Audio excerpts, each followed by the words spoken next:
بسم اللہ الرحمن الرحیم۔ السلام علیکم اسٹوڈنٹس۔ آج ہم بات کریں گے علم بیان اور اس کے ارکان کے بارے میں۔ آج کی یہ ویڈیو علم بیان اور اس کے جو ارکان ہیں ان کے حوالے سے کافی اہم ہے، تو اس ویڈیو کو اینڈ تک لازمی دیکھیے گا۔ علم بیان، بیان عربی زبان کا لفظ ہے جس کے معنی ظاہر کرنا یا بات کو کھول کر بیان کرنا کے ہوتے ہیں۔ علم بیان وہ علم ہے جس کے تحت کسی معنی کو ادا کرنے کے لیے نت نئے انداز نکالے جائیں، علم بیان کہلاتا ہے۔ علم بیان ہمیں یہ سکھاتا ہے کہ کسی بات کو کس طرح مختلف طریقوں سے بیان کیا جائے کہ ایک کے معنی دوسرے سے زیادہ واضح اور دلکش ہوں۔ علم بیان کا مقصد یہ ہوتا ہے کہ کلام کے سمجھنے میں غلطی کا امکان کم ہو۔ یہ بہت اہم لائن ہے کہ علم بیان کا مقصد یہ ہوتا ہے کہ کلام کے سمجھنے میں غلطی کا امکان کم ہو اور معنی میں خوبصورتی پیدا ہو، ٹھیک ہے نا، جس سے سننے اور پڑھنے والے کو لطف آ جائے۔ علم بیان دراصل الفاظ کے چناؤ کا تعین کرتا ہے۔ اس کا موضوع لفظ ہے، یہ بھی بڑی اہم لائن ہے کہ اس کا موضوع لفظ ہے جسے دو طرح سے بیان کیا جا سکتا ہے، ٹھیک ہے، حقیقی اور مجازی، دونوں طرح سے بیان کیا جا سکتا ہے۔ علم بیان کے 4 ارکان ہیں: تشبیہ، استعارہ، مجاز مرسل اور کنایہ۔ تو 1 بائی 1 سب کو ڈسکس کرتے ہیں اور ان کے جو ارکان ہیں ان کو بھی 1 بائی 1 ڈسکس کریں گے۔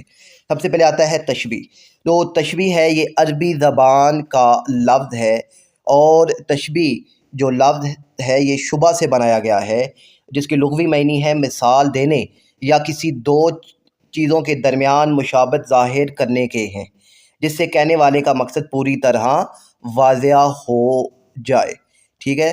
کسی چیز کو اس کی خوبی، خامی یا نقص کے اعتبار سے دوسری چیز کی مانند قرار دینا تشبیہ کہلاتا ہے۔ مثال دیکھیے، علی شیر کی طرح بہادر ہے۔ اب علی بھی بہادر ہے اور شیر کی صفت جو ہے وہ بہادری ہے، تو اس لیے علی کو شیر کی مانند قرار دیا گیا ہے، تو یہاں تشبیہ ہے۔ تشبیہ کی پہچان کے لیے تشبیہ کے جو الفاظ ہیں وہ بہت اہم ہیں، یہ آپ کو پتہ ہونا چاہیے، جیسا، مانند، مثل، سا، سی، برابر، کی طرح، تو یہ سارے تشبیہ کے الفاظ ہیں جو استعمال کیے جاتے ہیں۔ تشبیہ کے ارکان کی بات کرتے ہیں تو تشبیہ کے 5 ارکان ہیں۔ مشبہ، وہ شے جسے کسی دوسری شے سے تشبیہ دی جائے اسے مشبہ کہتے ہیں، ٹھیک ہے۔ مشبہ بے، وہ شے جس کے ساتھ تشبیہ دی جائے مشبہ بے کہلاتی ہے۔ وجہ شبہ، وہ مشترکہ صفت جو مشبہ اور مشبہ بے میں پائی جائے اسے وجہ شبہ کہتے ہیں۔ غرض تشبیہ، وہ مقصد جس کی خاطر تشبیہ دی جائے۔ اور حرف تشبیہ یہ ابھی ہم نے دیکھ لیے ہیں کہ جیسے سا، کی طرح وغیرہ، اور جو ہیں مثل، سا، سی، برابر، جیسا، مانند، تو یہ سارے حرف تشبیہ کہلاتے ہیں۔ مثال دیکھیے، بچہ چاند کے مانند خوبصورت ہے۔ اب مشبہ جس کو تشبیہ دی جائے، کس کو دی جا رہی ہے؟ بچے کو، تو بچہ مشبہ ہو گیا۔ مشبہ بے، جس سے دی جائے، کس سے دی جا رہی ہے؟ چاند سے، تو چاند مشبہ بے ہو گیا۔ حرف تشبیہ یہاں کیا ہے؟ کہ مانند۔ وجہ شبہ، کیا شبہ ہے؟ خوبصورتی۔ غرض تشبیہ، کہ بچے کی خوبصورتی کو بیان کرنے کے لیے، ظاہر کرنے کے لیے تشبیہ دی گئی ہے، یہ ہماری غرض تشبیہ ہے، ٹھیک ہے۔ اب شعری اصطلاحات میں اگر آپ تشبیہ کو دیکھیں تو یہ بہت مشہور شعر ہے کہ نازگی اس کے لب کی کیا کہیے، پنکھڑی ایک گلاب کی سی ہے۔ اب اس شعر میں محبوب کے ہونٹوں کو گلاب کی پنکھڑی سے تشبیہ دی ہے، ٹھیک ہے۔ محبوب کے ہونٹ مشبہ اور گلاب کی پنکھڑی مشبہ بے ہیں، ٹھیک ہے۔ تشبیہ کی وجہ کیا ہے؟ نزاکت کا اشتراک ہے، اور غرض یہ ہے کہ محبوب کے ہونٹ کی نزاکت اور حسن کو بڑھا کر بیان کیا جا رہا ہے۔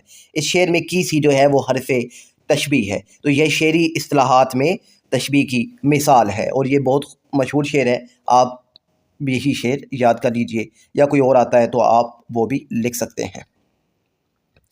اس کے بعد آتا ہے ہمارے پاس استعارہ، دوسری مثال ہے۔ استعارہ بھی عربی زبان کا لفظ ہے جس کے لغوی معنی ہے ادھار لینا یا ادھار مانگنا۔ جب کوئی لفظ یا کوئی چیز اپنے حقیقی معنی کے بجائے مجازی معنی میں استعمال کی جائے تو استعارہ کہلاتی ہے، ٹھیک ہے۔ جب کوئی لفظ یا چیز اپنے حقیقی معنی کے بجائے مجازی معنی میں استعمال کی جائے تو استعارہ کہلاتی ہے، ٹھیک ہے۔ تو استعارے کے ارکان، تو استعارے کے 3 ارکان ہیں: مستعار لے، مستعار مو اور وجہ جامع، ٹھیک ہے۔ وہ فرد یا چیز جس کے لیے کوئی صفت یا خوبی ادھار لی جائے مستعار لے کہلاتا ہے۔ وہ شخص یا چیز جس سے کوئی لفظ یا خوبی مستعار لی جائے ادھار لی جائے اسے مستعار منہ کہیں گے۔ اور وجہ جامع، کیا وجہ ہے کہ ہم نے ادھار چیز لی ہے، یعنی مستعار لے اور مستعار منہ میں جو وصف اور خوبی مشترکہ ہو اسے وجہ جامع کہا جاتا ہے۔ اب وہ تشبیہ اور استعارے میں کیا فرق ہے، تو اس کی ایک ویڈیو میں نے پہلے سے بنا کر اپلوڈ کر دی ہے، تو وہ ویڈیو آپ لازمی دیکھ لیجئے گا، ٹھیک ہے۔ مثال دیکھیے، میرا چاند سو رہا ہے، میرا شیر آ گیا ہے۔ اچھا، اب جو تشبیہ ہے، تشبیہ میں دوسری چیز کی مانند قرار دیا جاتا ہے اور استعارے میں وہی چیز بنا دیا جاتا ہے۔ اب یہاں دیکھیے، میرا چاند سو رہا ہے، تو یہاں جو ماں ہے یا جو والد ہے وہ یہ کہنا چاہ رہے ہیں کہ میرا جو بیٹا ہے وہ سو رہا ہے۔ اب بیٹا خوبصورت ہے، تو اگر یہ کہا جاتا جی کہ یہاں پر کہ میرا بیٹا چاند جیسا ہے، اب جیسا آ گیا ہے تو یہ کیا ہوتا؟ تشبیہ۔ میرا چاند سو رہا ہے، تو یہاں بیٹے کو چاند بنا دیا گیا ہے، تو جب وہی چیز بنا دی جائے تو اسے استعارہ کہتے ہیں۔ میرا شیر آ گیا ہے، اب بیٹا آ رہا ہے یا بھائی آ گیا ہے تو کہنے والا کہہ رہا ہے کہ میرا شیر آ گیا ہے، ٹھیک ہے۔ اور بہت مشہور ایک اور بھی شعر ہے کہ کس شیر کی آمد ہے کہ رن کانپ رہا ہے، رن ایک طرف چرخ کہن کانپ رہا ہے۔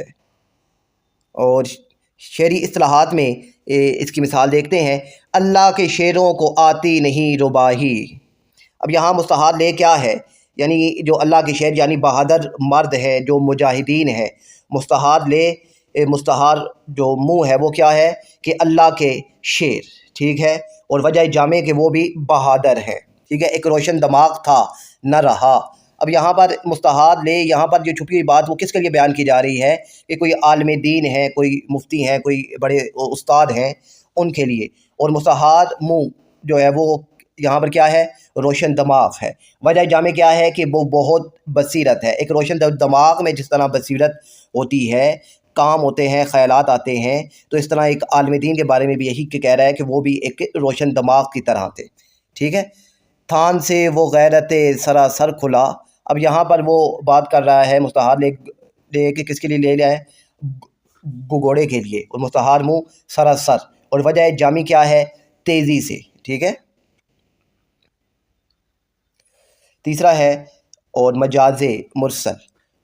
تو مجاز مرسل کیا ہوتا ہے کہ یہ علم بیان کی تیسری شاخ ہے۔ اصطلاح میں یہ وہ لفظ ہے جو اپنے حقیقی معنی کے بجائے مجازی معنی میں استعمال ہو اور حقیقی و مجازی معنی میں تشبیہ کے علاوہ کوئی اور تعلق ہو۔ اچھا، یہاں یہ چیز سمجھیے گا، بڑی اہم چیز ہے کہ تشبیہ کے علاوہ کوئی اور تعلق ہو تو وہ مجاز مرسل ہے، اور حقیقی اور مجازی معنی میں تشبیہ کا تعلق ہو تو وہ استعارہ ہوتا ہے، یاد رکھیے گا، ٹھیک ہے۔ علم بیان کی وہ شاخ جس میں حقیقی اور مجازی معنی میں تشبیہ کا تعلق ہو وہ استعارہ ہے، اور تشبیہ کے علاوہ کوئی اور تعلق ہو وہ مجاز مرسل کہلاتا ہے، ٹھیک ہے۔ تو جیسے الحمد پڑھنے سے مراد پوری سورۃ فاتحہ ہے، بادل برسنے سے مراد بارش ہے، دریا بہنے سے مراد پانی بہہ رہا ہے یا پانی بہنا ہے وغیرہ، یہ مجاز مرسل کی اقسام ہے۔ تو اب بات کرتے ہیں مجاز مرسل کی اقسام۔ تو مجاز مرسل کی 24 اقسام ہیں، جن میں سے چند ایک اہم یہ ہیں جو آپ کی بک کے حوالے سے یا آپ کے کورس کے حوالے سے اہم ہیں، وہ یہ ہیں۔ جز بول کر کل مراد لینا۔ جز کہتے ہیں حصے کو اور کل کہتے ہیں ساری چیز کو، ٹھیک ہے نا۔ جز بولا جائے گا، مراد کیا ہوگا؟ سارا حصہ۔ اس صورت سے مراد یہ ہے کہ ایسا لفظ بولا جائے جس کا اطلاق اپنے اصلی اور حقیقی معنی کے لحاظ سے جز پر ہوتا ہے، لیکن اس سے جز کے بجائے کل مراد لیا جائے، جیسے سورۃ فاتحہ کو الحمد کہتے ہیں، ٹھیک ہے۔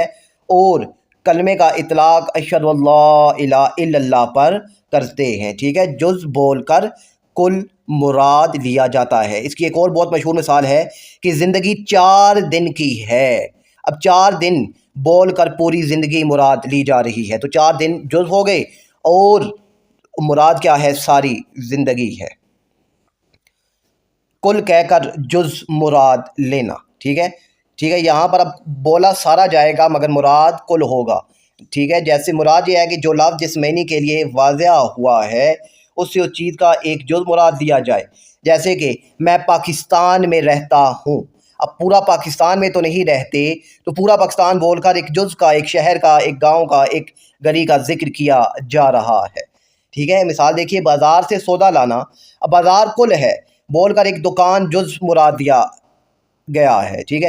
مجھ سے ملتے ہی وہ بے باک ہو جانا تیرا، وہ تیرا دانتوں میں انگلی دبانا یاد ہے، یہ شعری اصطلاحات ہے کہ مجھ سے ملتے ہی وہ بے باک ہو جانا تیرا، وہ تیرا دانتوں میں انگلی دبانا یاد ہے۔ اب یہاں پر پوری انگلی جو ہے وہ دانتوں میں نہیں دبائی جاتی، بلکہ ایک انگلی کا ایک حصہ، ایک چھوٹا سا جو جزو ہے جسے پور کہتے ہیں، وہ دبایا جاتا ہے، ٹھیک ہے۔ جیسے کہ ڈاکٹر نے نبض پر ہاتھ رکھا اور مرض کے بارے میں بتا دیا، اب ڈاکٹر پورا ہاتھ تو نہیں رکھتا نبض پر، 2 انگلیاں اور ان کے بھی جو آگے سے جو پورز ہوتے ہیں وہ رکھے جاتے ہیں۔ تو اس کی تیسری جو اہم قسم ہے وہ ہے سبب بول کر مسبب مراد لینا۔ اچھا، سبب کہتے ہیں وجہ کو اور مسبب کہتے ہیں نتیجے کو، یہ یاد رکھیے گا کہ سبب بولا جائے گا یعنی وجہ بولی جائے گی تو مراد کیا ہوگا؟ نتیجہ ہوگا۔ اس صورت سے مراد ہے کہ ایسا لفظ بولا جائے جس کا اطلاق اپنے اصلی اور حقیقی معنی کے اعتبار سے سبب ہوتا ہے، مگر اس سے سبب کے بجائے مسبب مراد لیا جاتا ہے۔ جیسے بادل خوب برسا، در حقیقت پانی برستا ہے، بادل تو سبب ہے۔ یا گرمیوں میں اس مکان میں سورج آ جاتا ہے، یعنی دھوپ آ جاتی ہے، اب سورج سبب ہے اور دھوپ کیا ہے؟ مسبب ہے، ٹھیک ہے۔ اب مسبب بول کر سبب مراد لینا، اس صورتحال میں ایسا لفظ بولا جاتا ہے جس کا اطلاق اپنے اصلی اور حقیقی معنی کے اعتبار سے سبب یعنی نتیجے پر ہوتا ہے۔ جیسے بارش یا مینا برستے وقت کہنا اناج برس رہا ہے، اس سے مراد پانی برس رہا ہے جو اناج پیدا ہونے کا ذریعہ اور سبب ہے، ٹھیک ہے نا۔ بارش سبب ہے، مسبب اس کے نتیجے میں رزلٹ کیا آئے گا کہ اناج پیدا ہوگا، ٹھیک ہے۔ اور جیسے چولہے پر آگ جل رہی ہے، اب چولہے پر آگ جل رہی ہے تو سبب کیا ہے؟ کہ گیس ہے یا لکڑی جل رہی ہے، مگر مسبب بول کر سبب مراد لیا جا رہا ہے یہاں پر۔ اب جو مسبب ہے وہ کیا ہے؟ آگ، سبب لکڑی ہے، تو امید ہے کہ آپ کو سمجھ آ گیا ہوگا۔ ظرف بول کر مظروف مراد لینا، ظرف کہتے ہیں برتن کو، مظروف برتن کے اندر کی چیز کو، ٹھیک ہے۔ اب ظرف بول کر یعنی اب برتن بولا جائے گا، مراد اندر کی چیز ہوگی، ٹھیک ہے۔ اس صورت میں ایسا لفظ بولا جاتا ہے جس کا اطلاق اپنے اصلی اور حقیقی معنی کے اعتبار سے ظرف پر ہوتا ہے، مگر اس سے ظرف کے بجائے مظروف مراد لیا جاتا ہے۔ ظرف برتن یا جگہ کو کہتے ہیں، مظروف اس چیز کو کہتے ہیں جو برتن یا جگہ کے اندر ہو۔ مثلا نہر جا رہی ہے، اب نہر ظرف ہے، اب مظروف کیا ہے؟ پانی، کہ اب پانی جا رہا ہے تو ہم نے کیا کہا کہ نہر جا رہی ہے، کہ ظرف بول کر مظروف مراد لینا کہ برتن بولا گیا، ٹھیک ہے۔ کہ میں، اور کیا اس کے لیے مشہور مثال ہے کہ میں ہر روز اسکول ٹفن لے کر جاتا ہوں، اب ٹفن لے کر جاتا ہوں تو ٹفن ظرف ہے، تو مراد کیا ہے؟ اندر کی چیز، یعنی ٹفن میں کوئی نہ کوئی کھانا ہے جو بچہ اسکول لے کر جاتا ہے۔ مظروف بول کر ظرف مراد لینا، اس صورت میں ایسا لفظ بولا جاتا ہے کہ اس میں بولا جاتا ہے جس میں مظروف بول کر یعنی برتن کے اندر کی چیز بول کر مراد برتن لیا جاتا ہے۔ الماری سے شربت اٹھا لانا، اب شربت کیا ہے؟ اندر کی چیز بولی جا رہی ہے، مراد کیا ہے؟ برتن، یعنی کوئی بوتل وغیرہ جس میں وہ جو شربت ہے وہ پڑا ہوا ہے۔ بقول علامہ اقبال، نشہ پلا کے گرانا تو سب کو آتا ہے، مزہ تو جب ہے کہ گرتوں کو تھام لے ساقی۔ ٹھیک ہے نا؟ اب یہاں پر مظروف جو ہے وہ بولا کہ کیا ہے؟ اندر کی چیز، ٹھیک ہے۔ اب ہے کیا، ظرف کیا ہے، وہ مراد لیا جا رہا ہے یہاں پر، ٹھیک ہے۔ اور اس کی ایک اور بہت مشہور مثال ہے کہ اب مظروف بول کر، یعنی چائے چولہے پر دری ہوئی ہے۔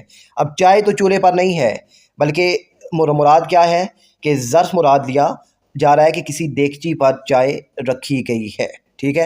اور اس کی ایک اور بھی مثال ہے، اگر میں اس کی مثال دوں تو یہ ہے کہ ظرف بول کر مظروف مراد لینا کہ اب برتن بولا جائے گا کہ دیگچی چولہے پر دری ہوئی ہے، ٹھیک ہے۔ اب دیگچی چولہے پر دری ہوئی ہے، اندر کیا ہے؟ وہ چھپا ہوا ہے، ٹھیک ہے۔ اور مظروف بول کر ظرف مراد لینا کہ چائے چولہے پر دری ہوئی ہے، ٹھیک ہے۔ اس کے بعد آتا ہے ہمارے پاس آخری ہے کنایا۔ علم بیان کی چوتھی اور آخری شاخ ہے کنایا۔ یہ عربی زبان کا لفظ ہے جس کے لغوی معنی پوشیدہ طور پر بات کرنا، اشارہ یا خفیہ اشارہ کے ہیں۔ علم بیان کی روح سے کنایا وہ کلمہ ہے جس کے معنی مبہم اور پوشیدہ ہوں اور اس کا سمجھنا کسی قرینے کا محتاج ہو اور اپنے حقیقی معنی کے بجائے مجازی معنی میں اس طرح استعمال ہوا ہو کہ اس کے حقیقی معنی بھی مراد لیے جا سکتے ہوں۔ مثال دیکھیے گا، یعنی بولنے والا ایک لفظ بول کر اس کے مجازی معنی کی طرف اشارہ کر دیتا ہے اور اس کی مراد بھی انہی مجازی معنوں سے ہوتی ہے، تاہم اگر حقیقی معنی بھی مراد لیے جائیں تو بھی صحیح ہے۔ مثال، سفید ریش سے مراد بوڑھا لینا، ہو گئے منہ سفید۔ اب اس کے حقیقی معنی یہ ہے کہ سیاہ بال سفید ہو گئے ہیں۔ مجازی معنی مراد لیے جاتے ہیں کہ جوانی گئی اور بڑھاپا آ گیا، تاہم اگر حقیقی معنی بھی مراد لیے جائیں تو بھی جائز ہے، کوئی فرق نہیں پڑتا، ٹھیک ہے نا۔ اور اب کنایا دو قسم کا ہوتا ہے، کنایا قریب اور کنایا بعید۔ کنایا قریب وہ اشارہ جس سے بات واضح انداز سے سمجھ آ جائے، ایسے کنائے کو کنایا قریب کہا جاتا ہے۔ اس میں صفت لازم حقیقی معنی صفت لازم بیان کی جاتی ہے اور اس سے موصوف یعنی مجازی معنی کے بارے میں اشارہ کیا جاتا ہے، ٹھیک ہے۔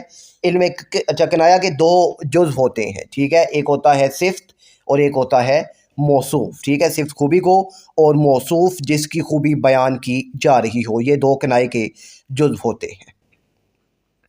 تو میں مثال دیکھیے کنایا قریب کی۔ اب قائد اعظم پاکستان کے بانی ہے۔ اب یہ کنایا قریب ہے، بات آسانی سے سمجھ آ رہی ہے، ٹھیک ہے۔ اور اس کی ایک اور مثال دیکھیے گا ذرا کہ سفید پوش۔ اب سفید پوش بھی آسانی سے بات سمجھ آ رہی ہے کہ وہ لوگ جو کسی کے آگے سوال نہیں کرتے سوائے رب کے۔ کنایا بعید ایسا اشارہ جس میں صفت کا ذکر کر دینے کے باوجود ہمیں موصوف کا اندازہ کرنے میں کافی مشکل کا سامنا کرنا پڑے۔ مثلاً بہت مشہور شعر ہے، مکس کو باغ جانے نہ دیجیو کہ نہ حق خون پروانے کا ہوگا۔ مکس کا مطلب ہے شہد کی مکھی۔ اب شہد کی مکھی باغ میں جاتی ہے اور رس چوستی ہے، ٹھیک ہے، پھولوں کا رس لے کر پھر واپس اپنے چھتے میں جاتی ہے اور وہاں پہ شہد بناتی ہے۔ پھر لوگ وہ شہد نکالنے کے لیے آگ لگاتے ہیں۔ آگ سے کیا ہوتا ہے کہ وہ موم اور شہد پگھل جاتے ہیں۔ تو پگھلنے سے کیا ہوتا ہے کہ پھر ان کو لیبس میں جہاں انہوں نے اس کو شہد کو نکالنا ہوتا ہے وہاں لے کر جاتے ہیں۔ اب شہد الگ ہوتا ہے اور موم جو ہے وہ الگ ہو جاتا ہے۔ پھر اس موم سے بنائی جاتی ہے موم بتی، اور اس موم بتی کو جب جلایا جاتا ہے تو اس کی روشنی پہ رات کو پروانہ آتا ہے اور پروانے کی جو ہے موت ہو جاتی ہے۔ اب یہ میر تقی میر کا شعر ہے، تو کہاں سے شروع کیا اور کہاں لے آیا، اور اسے کنایا بعید کہتے ہیں کہ جس کو سمجھنے میں کافی مشکل درپیش ہو۔ تو امید ہے کہ یہ ویڈیو آپ کو سمجھ آ گئی ہوگی۔ ملتے ہیں نیکسٹ ویڈیو میں، تب تک کے لیے اللہ حافظ۔